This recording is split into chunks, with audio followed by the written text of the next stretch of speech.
بطل قصتنا النهاردة هو الفنان يوسف وهبي اللي كان عليه علامات استفهام كتير وكان عليه كلام أكتر بسبب ميوله الماسونية وأفكاره الغريبة اللي كان بيعرضها قدام الناس. والأهم من كل ده الفيلم اللي كان هيعمله وكان هيجسد فيه شخصية سيدنا محمد عليه أفضل الصلاة والسلام في واحدة من التجارب الماسونية لتدمير الدين الإسلامي والوطن العربي. فصلوا على النبي ويلا بينا نعرف اللي حصل. أنا إبراهيم جلال وده مسرح الجريمة.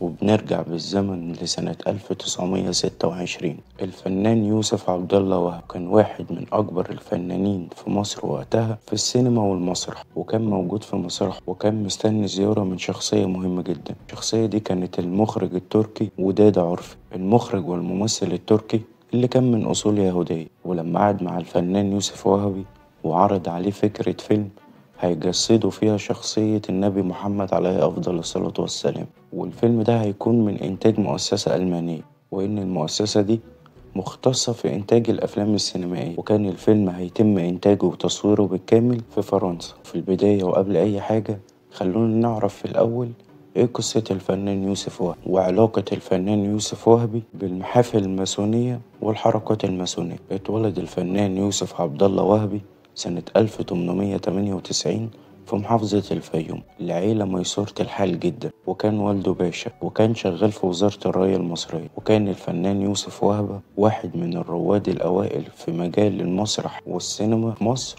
والوطن العربي كله. فنان موهوب وكان ممثل ومخرج ومؤلف كوكتيل على بعض كده متعرفش تفهم. وكان معروف عنه انه بخيل جدا. لا، يوسف بيه كان بخيل بصراحة. كان ليا 2 جنيه. احنا اول مرة نعرف انه بخيل. لا، بخيل قوي. بخيل في الشغل قوي قوي قوي. في الشغل. لا بخيل في مع ان هو الفلوس. من عيلة ده بيه. ده بيه ابوه باشا وهبي باشا. لا، هي مالها بالبخل ده. وكان هو كان شوي مان. كان شوي. كان الفيلا بتاعته بتلف.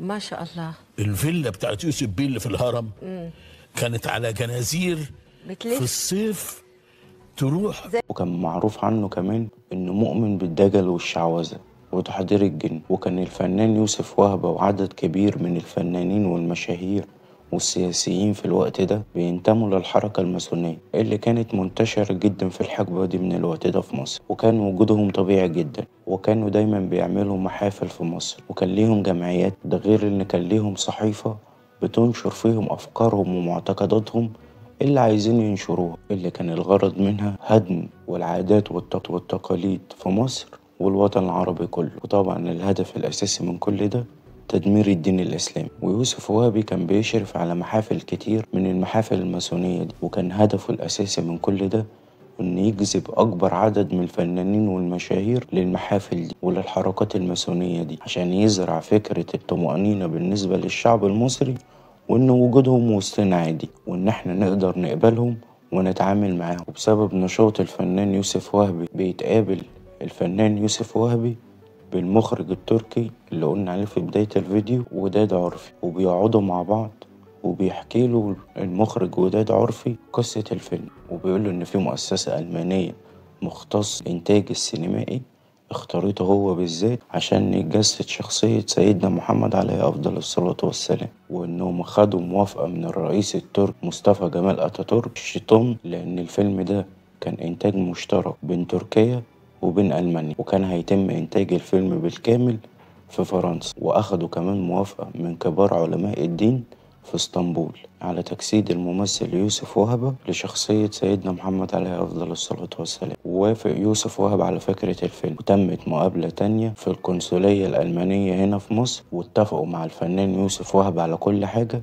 وخد ساعتها عربون شغل مبلغ 10,000 جنيه. وده طبعا في سنة 1926 كان مبلغ كبير جدا. لك أن تتخيل إن جرام الدهب وقتها كان ب15 قرش. ومفيش يوم والتاني والخبر يتسرب للصحافة المصرية وبيكون حديث مصر وقتها وبينزل على الشعب المصري زي الصعقة، واتكتب في الأخبار كارثة الفنان يوسف وهبي. وده طبعا اللي الشعب المصري ما تقبلهوش، واتحركت عدد من أجهزة الدولة وقتها، وأولهم الأزهر الشريف اللي بعت فورا لوزارة الداخلية تمنع الفنان يوسف وهبة من السفر خارج مصر، ومنعه من تجسيد النبي محمد عليه الصلاة والسلام. وبعد وزارة الداخلية ما بتستدعي الفنان يوسف وهبة وبتحقق معاه، بتبلغ وزارة الداخلية الأزهر الشريف إن الفنان يوسف وهبة اعتذر عن دوره في الفيلم ده، وإنه هيطلع بيان للصحافة المصرية يوضح فيها وجهة نظره وليه وافق على الفيلم. وفعلا تاني يوم طلع الفنان يوسف وهبة بيان قال فيه إنه كان غرضه الأساسي من كل ده إنه يحسن صورة الإسلام قدام المجتمع الغربي، وإنه يدافع عن الدين الإسلامي. بس رد عليه الأزهر وقال له